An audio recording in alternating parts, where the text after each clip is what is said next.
வாழ்க்கையில் மனமுடையும் தருணங்கள். வாழ்க்கையில் எல்லோருக்கும் ஒரு நேரம் வரும். மனம் மிகவும் உடைந்து போகும் ஒரு தருணம்.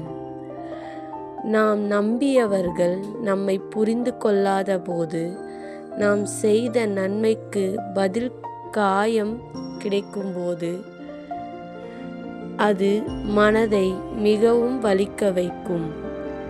சில நேரங்களில் நாம் ஒருவரிடம் நம்முடைய துயரை சொல்ல நினைப்போம். ஆனால் சொல்ல யாரும் இல்லாமல் போகும்.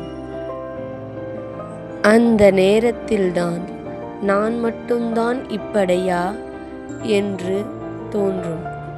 ஆனால் உண்மை என்ன தெரியுமா? இந்த உலகத்தில் மனம் உடையும் தருணங்கள் எல்லோருக்கும் வரும்.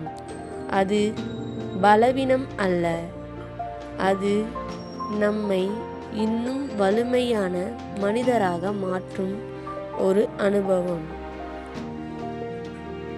இன்று உன் மனம் உடைந்திருக்கலாம், ஆனால் அது முடிவு அல்ல. ஒரு நாள் நீ இன்று சந்தித்த கஷ்டங்களை நினைத்து நீயே உன்னை பார்த்து பெருமைப்படுவாய். அதனால் மனம் உடையாதே, உன்னை நம்பு. நாளை நல்ல நாள் வரும்.